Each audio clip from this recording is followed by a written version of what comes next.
কংগ্রেস সভাপতি মঞ্চে আসীন আছেন,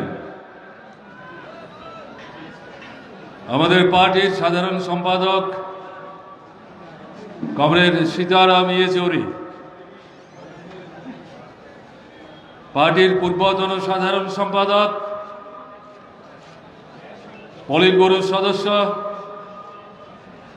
কমরেড প্রকাশ কারাত, আমাদের ত্রিপুরা রাজ্য কমিটির সম্পাদক, কেন্দ্রীয় কমিটির অন্যতম সদস্য কমরেড জিতেন চৌধুরী এবং কেন্দ্রীয় কমিটির একাধিক সদস্য যারা মঞ্চে আছেন এবং আমাদের পার্টি ত্রিপুরা রাজ্য কমিটির সম্পাদক মণ্ডলীর সদস্য যারা সবাই মঞ্চে আছেন, আপনারা নানা প্রতিকূলতা উপেক্ষা এবং মোকাবেলা করে হাজারে হাজারে এই সমাবেশকে ঐতিহাসিক চেহারা দেওয়ার জন্যে সমবেত হয়েছে। আপনাদের মধ্যে বয়োজ্যেষ্ঠ শ্রদ্ধাভাজন অভিভাবক মণ্ডলী, মা এবং বোনেরা, ভাই এবং বন্ধুগণ, দূর থেকেও যারা আমাদের কথা শুনছেন, সকলের উদ্দেশ্যে আমাদের পার্টির পক্ষ থেকে আন্তরিকভাবে প্রীতি, শুভেচ্ছা, অভিনন্দন জানাচ্ছি। আমার আগের চারজন বক্তার কাছ থেকে আপনারা কথা শুনেছেন। দেশের এবং রাজ্যের পরিস্থিতির উপর তারা বিস্তৃতভাবে আলোচনা করার চেষ্টা করেছেন। আমি এই সম্পর্কে সময় নিতে চাইছি না। এখানে বসে যারা শুনছেন, দূর থেকে যারা শুনছেন, তারা সবাই জানেন ত্রিপুরায় গত 4 বছর যাবৎ কি চলছে। আমাদের ত্রিপুরায় ভারতবর্ষের সংবিধান কার্যকরী নেই, ফ্যাসিস্ট সুলভ সন্ত্রাস চলছে। 3রা মার্চ 2018 দুপুরের পর থেকে অব্যাহত রয়েছে আজ অবধি। কে জানে না? গণতন্ত্র সার্বিকভাবে আক্রান্ত। ভোটের অধিকার হরণ করে নেওয়া হয়েছে। বিরোধী দলের কণ্ঠ স্তব্ধ করে রাখার সমস্ত রকম চক্রান্ত অব্যাহত রয়েছে। সংবাদ মাধ্যম প্রত্যক্ষ পরোক্ষভাবে আক্রান্ত হয়ে চলেছে।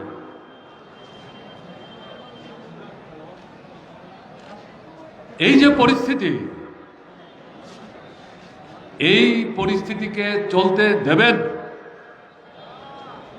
না রুখে দাঁড়াবেন? এর বিরুদ্ধে প্রতিরোধ গড়ে তুলতে হবে। অনেক হয়েছে। পঞ্চায়েত থেকে শুরু করে লোকসভার নির্বাচন পর্যন্ত গত 4 বছরে ভোট লুট হয়েছে। এটা সামনের দিনের যে ভোট, তাতে শাসক বিজেপিকে সংগঠিত করবার সুযোগ দেবেন? এখান থেকে শপথ নিতে হবে। আর না, আমার ভোট আমি দেব, আমার ভোট আমার চেতনা, আমার অভিজ্ঞতার ভিত্তিতে যাদেরকে দিলে পর আমার স্বার্থ, ত্রিপুরার স্বার্থ সুরক্ষিত হবে, ত্রিপুরা এগিয়ে যাবে।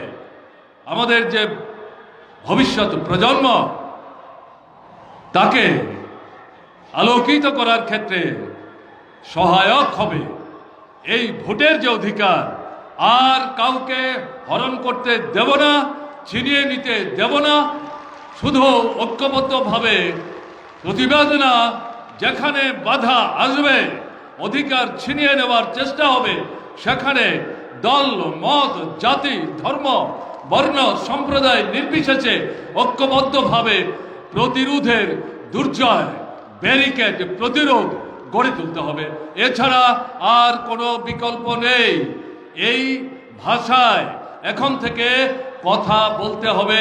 আজকের সমাবেশের পর থেকে এই ভাষাই হবে আপনাদের এবং ত্রিপুরার গণতন্ত্রপ্রিয় জনগণতান্ত্রিক দৃষ্টিভঙ্গি নিয়ে যার চলেন তাদের ভাষা। এছাড়া কোনো বিকল্প নেই। অর্থনৈতিক আক্রমণ সার্বিক দিক থেকে নামিয়ে এনেছে। প্রতিশ্রুতি নির্বাচনের আগে প্রলোভন, প্রতারণা, প্রবঞ্চনা, বিস্তৃত বলবার কোনো প্রয়োজন নেই। মানুষ জানেন কাজ নেই, রোজগার নেই, খাদ্য নেই, অনাহার, অর্ধাহার, অনাহার মৃত্যু, সন্তান বিক্রি, কাজ খাদ্যের সন্ধানে রাজ্যান্তরিত হতে বাধ্য হচ্ছেন শত শত ছেলে মেয়েরাও। অধিকাংশ উপজাতি ঘরের সন্তান সন্ততি, সংখ্যালঘু অংশের ঘরের সন্তান সন্ততি। আর কতদিন চলবে? আপনার মিস কলেজ চাকরি, এই ভদ্রলোক এখন পালিয়ে বেড়াচ্ছে, ত্রিপুরায় আসতে সাহস পায় না। তাদের দলের লোকরাই বলে মিস কল বাবা, আমি বলি না। প্রতারক, প্রবঞ্চক। এদের নির্বাচনী ইশতেহার, ভিশন ডকুমেন্ট, তাতে প্রতিশ্রুতি দিয়েছিল ঘরে ঘরে সরকারি চাকরি। কোথায় চাকরি? ছাঁটাই করে দিচ্ছে। অনিয়মিত কর্মচারীদের নিয়মিত করছে না, নূতন পদ সৃষ্টি করছে না। 100-200-300 চাকরির ব্যবস্থা করলে পরেও দেখা যাচ্ছে চাকরি প্রায় খোলা বাজারে এই সরকার বিক্রি করতে শুরু করেছে। বেশি দূর যাওয়ার তো দরকার নেই। টিএসআর, যেটার জন্য আমরা লড়াই করে গেছে বামফ্রন্ট সরকার, 3টা ব্যাটালিয়ন লাগবে, 2টো ব্যাটালিয়ন শেষ পর্যন্ত রাজি হয়েছে। 3 বছর আগে ইন্টারভিউ হয়েছে। এখন দেখা যাচ্ছে আগে ব্যাটালিয়নে যত টিএসআর লাগে তাও তারা নিচ্ছে না।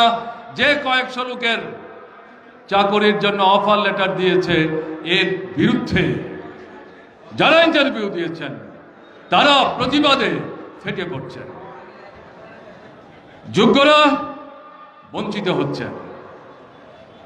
বলছেন জায়গা সম্পত্তি বিক্রি করে মায়েরা, বাবারা যাতে এই চাকরি পেতে পারে ঘোষ দিয়েছে বিজেপির মন্ডলের নেতাদের। তার মধ্যে রাজ্যের নেতারাও ভাগ পান। এই পরিবারের ছেলে কাজ পায়নি, মা চোখের জল ফেলতে ফেলতে মিডিয়ার সামনে বলছেন আমি কি করে বন্ধকি জমি ফেরত পাবো? আমার ছেলে তো কাজ পায়নি, কোত্থেকে আমার পয়সা আসবে? কে আমাকে বাঁচাবে? আমিও তো পৃষ্ঠা প্রমুখ ছিলাম, বিজেপির হয়ে কাজ করেছি গত নির্বাচনে। এ তো আমাদের কথা না। দুর্নীতি চলছে। এরকম একটা জায়গায় আমাদের রাজ্যের যুবকরা সহ্য করবেন এটা? 10,323 শিক্ষক, আমাদের রাজ্যের হাইকোর্ট সর্বনাশের সিদ্ধান্ত নিয়েছিল সেই সময়ে। আমরা প্রতিবাদ করেছি, সুপ্রিম কোর্টে প্রতিবাদ করে গেছি। ওখানে আরএসএস পেছন থেকে কলকাঠি নেড়েছে যাতে এরা চাকরি ফিরে পেতে না পারে। ভোটের সময় ওদের নেতারা তাদের নির্বাচনী ইশতেহারে বলেছে আমরা ফিরে আসলে পর মানবিক দৃষ্টি নিয়ে তাদের কাজের ব্যবস্থা করব। কাজের ব্যবস্থা তো আমরাই করেছিলাম, 13,000 পদ আমরা তৈরি করেছিলাম। সেই পদগুলো বাতিল করে দিয়েছে কে? এই সরকার, অমানবিক সরকার, দুশ্মন। এরা এখন কথা বলবার জন্য মুখ্যমন্ত্রীর সাক্ষাৎ পায় না, তার বাড়ির সামনে গেলে পর জল কামান ছুড়ে দেয়, লাঠি পেটা করে, গ্যাস ছড়ে, চোখের জল ফেলতে বাধ্য করে।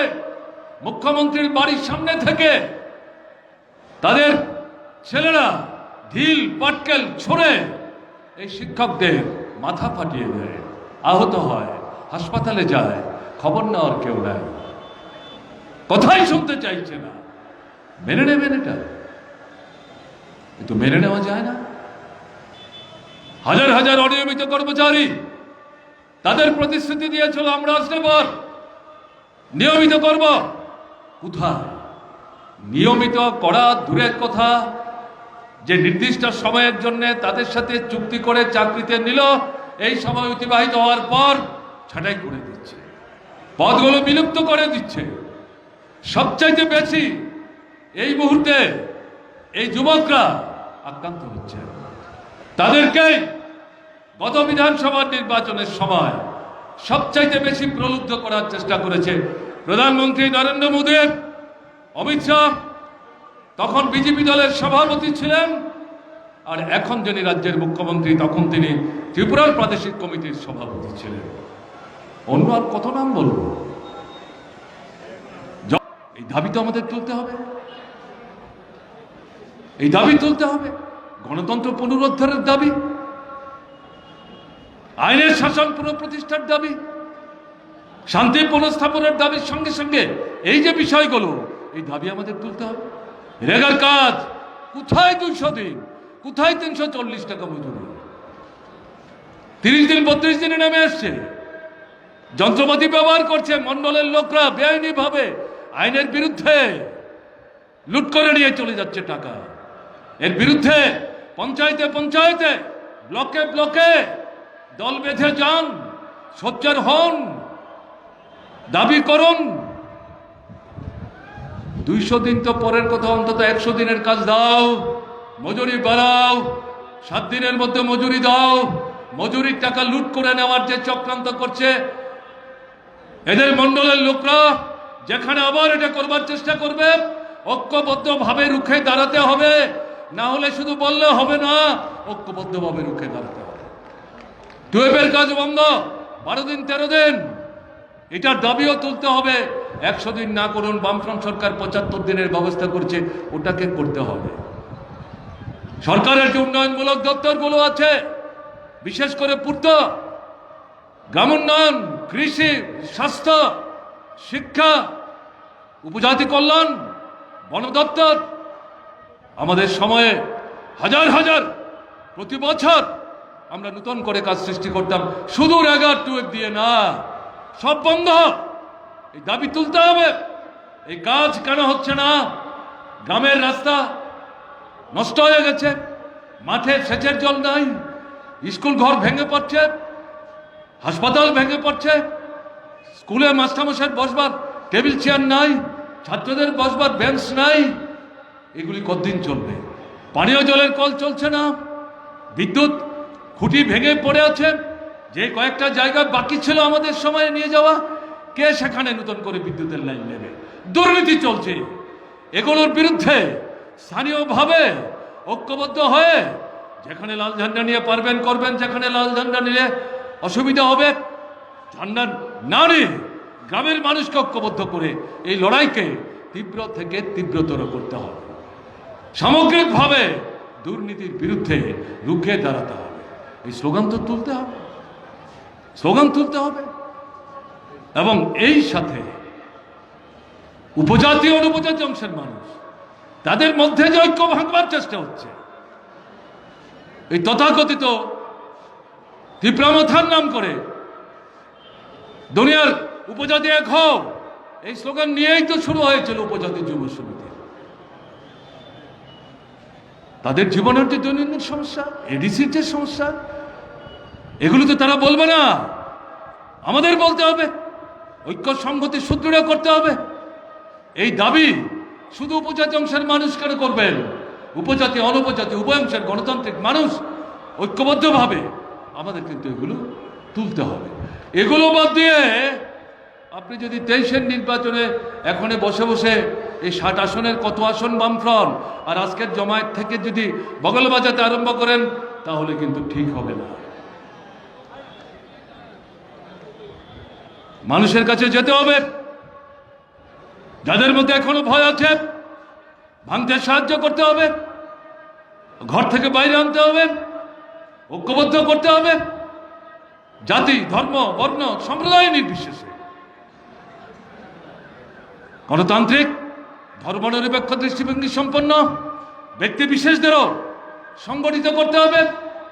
এই যে স্লোগানগুলি সামনে তুলে আগামী দিন আমাদের ভূমিকা নেওয়ার কথা আপনাদের কাছে আবেদন রেখে বলছি, এগিয়ে যাওয়ার চেষ্টা করুন। এই ঐক্যবদ্ধভাবে কিন্তু আমাদের এগিয়ে যেতে হবে।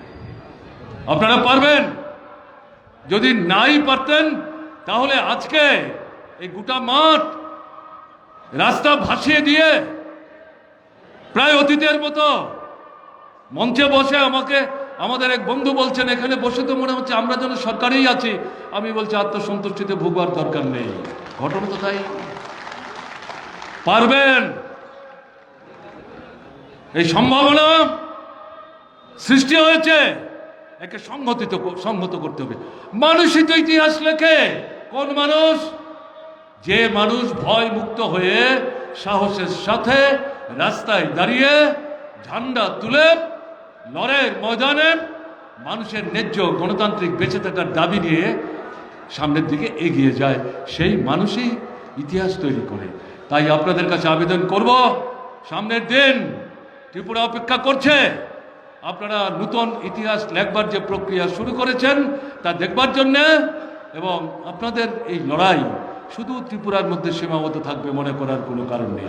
ভারতবর্ষের মানুষও লক্ষ্য রাখছে ত্রিপুরার দিকে। মানুষ বিস্মিত হয়েছেন 2018 কি করে এই সরকারটা, কিছু মানুষের বিভ্রান্তির শিকার হলো, এই সরকারটা কি করে চলে গেল। সেই মানুষও দেখতে চাইছেন ত্রিপুরার মানুষ নিজের পায়ে উঠে দাঁড়াচ্ছেন কিনা, ঘুরে দাঁড়াচ্ছেন কিনা, কোমরের শক্তির উপর দাঁড়াচ্ছেন কিনা, এবং সমস্ত ব্যভিচারের বিরুদ্ধে রুখে দাঁড়িয়ে নিজের অধিকারকে প্রতিষ্ঠিত করবার জন্য তারা এগিয়ে যাচ্ছেন কিনা। তাই বলছি, দেশের আন্দোলন ত্রিপুরাকে যেমন উজ্জীবিত করছে, আপনাদের আন্দোলন এই মোদী সরকারকে হটাবার জন্য যে লড়াই চলছে, কৃষক, শ্রমিক, শ্রমজীবী অংশের মানুষ, শিক্ষক, কেরানি, কর্মচারী, ব্যাংক, বিমা থেকে আরম্ভ করে উপজাতি, তফসিলি, ওবিসি, সংখ্যালঘু দলের যুবক, ছাত্র, কারা লড়াইয়ের ময়দানে নেই। তাদের আন্দোলনকেও কিন্তু উৎসাহিত করার ক্ষেত্রে ছোট্ট হতে পারে ত্রিপুরা, কিন্তু তার একটা ঐতিহ্য আছে, তাকে অমলিন রেখে যদি ভূমিকা ঠিকমতো নিতে পারেন, সেই আন্দোলনও কিন্তু উৎসাহিত হবে। তাই আমি আমার কথা শেষ করার আগে আপনাদের কাছে এই আবেদন করব, এই সাফল্যকে সুসংহত করুন, নতুন মানুষকে নিয়ে সামনের দিনে দৃঢ় চেতা দৃষ্টিভঙ্গি নিয়ে বলিষ্ঠ আন্দোলন এগিয়ে নিয়ে যাওয়ার জন্যে আপনারা ঐক্যবদ্ধভাবে এগিয়ে যাবেন, এই বিশ্বাস নিয়ে আপনাদেরকে আরেকবার অভিনন্দন জানিয়ে আমি আমার কথা বলা শেষ করছি। ভালো থাকবেন। আমার নমস্কার নেবেন। কোট কিয় কেতিয়া কেনে কই দুর্নীতি অনিয়ম, দুর্নীতি বন্ধ করো, বন্ধ করো, বন্ধ করো। নারী নির্যাতন, ড্রাগস ব্যৱসায়, একক নায়কত্বাবাদ, অত্যাচাৰ, কিন্তু আৰু নহ'ব। এতিয়াৰ পৰা আমি দিম শুদ্ধ বাতৰি, নিৰ্ভীক নিৰপেক্ষতাৰে, পক্ষপাত নহয় স্পষ্টবাদেৰে। আমি সাজু অৰুণোদয়